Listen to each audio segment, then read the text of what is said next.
Voilà, ici une petite vidéo par rapport au frein.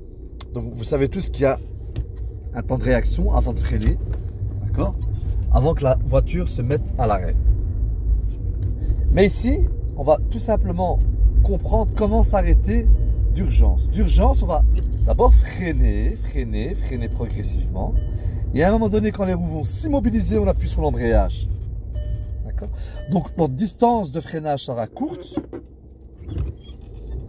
Et notre distance d'arrêt, pareil. Donc récapitulatif. N'oubliez pas, lorsque vous roulez à une allure du pas, lentement, d'accord, vraiment à une allure du pas, lentement, à ce moment-là, on pourra appuyer l'embrayage, ensuite le frein. D'accord.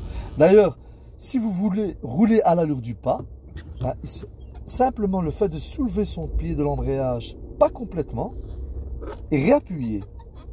Comme si nous effectuions un pompage. Le fait de soulever et réappuyer, et pas une grande hauteur. D'accord? Le fait de monter, regardez bien ici. N'oubliez pas la position du pied, pratiquement à la pointe des pieds. Pas besoin d'avoir le talon au sol. Hein. Ok? Voilà. Et la voiture, elle se met en mouvement à une vitesse modéré, qui veut dire l'allure du pas. Pour démarrer, normalement, on va céder avec l'accélérateur. Voilà, on accélère. Et donc, n'oubliez pas, de nouveau, regardez la vitesse. On va rouler à une vitesse un peu excessive, mais pas trop.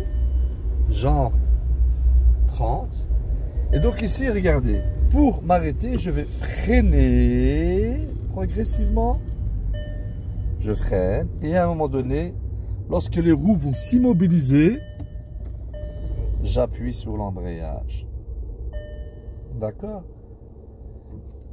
Si vous allez appuyer d'abord l'embrayage et ensuite freiner et que vous roulez à une vitesse excessive, d'accord?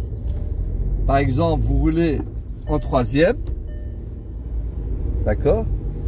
À du 30 km/h et je veux m'arrêter à un panneau par exemple, le fait d'appuyer sur l'embrayage puis le frein, je vais agrandir ma distance de freinage, agrandir ma distance d'arrêt et c'est une grande cause de mortalité d'accident. Donc n'oubliez pas, lorsque vous roulez à une vitesse excessive, c'est d'abord le frein, bien ralentir votre véhicule et une fois que les roues vont presque s'immobiliser, on n'oublie pas d'appuyer sur l'embrayage pour éviter de caler.